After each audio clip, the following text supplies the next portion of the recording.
संबलपुर जिला रेणाखोल केरांडी जोर डैम्रु बाहरी मुख्य केनाल काम अनियमितता होता नहीं शुक्रवार सकाଳେ अंचल चाषी मैंने रेणाखोल उपजिलापाल अभियोग कर केरांडी डैम्रु बाहरी केनाल लंब 18 किलोमीटर और शाखा केनाल लंब 12 किलोमीटर दीर्घ 50 वर्ष है केनाल पानी समस्त चाष जमी को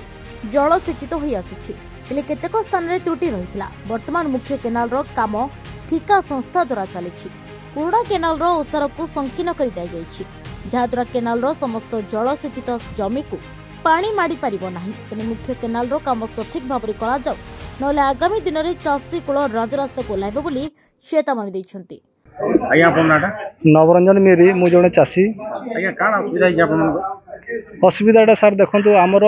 केरांडी डैम रो मुख्य केनाल जोड़ा अछि आज को 50 वर्ष लाना केनाल पानी ठीक से जाई पारजी आ वर्तमान 2-4 वर्ष हबा सेटा केनाल रो किछि त्रुटि लागि पानी रो समस्या थिला जहा कि ताकू टेंडर करिगी ताकू टेंडर माध्यम रे काम स्टार्ट हेजी काम जो स्टार्ट हेजी पूर्व माने ऊपर मुंडरू जो बेड लेवलटा अच्छी से बेड लेवल आधार रे कामटा होनी माने ताकू चौड़ा कमे दिया होची चौड़ा कमेला पर पानीटा ठीक से जीवनी जाकि माने चाषी समस्या देखबा पई बाध्य हबुटा एटा एमती टेक्निकली भूलटा को आपन माने कोन कहबा भी चाहते जो टेक्निकली भूल अछि आमे कहबा को चाहूछु सरकार को पाखरे आगो अर्थ अभाव थिला से हिसाब रे सेटा काम होइतला वर्तमान सरकार पाखरे अर्थ बहुत प्रचुर मात्रा रे अछि कामटा को भलो भाबे हेबा दरकार।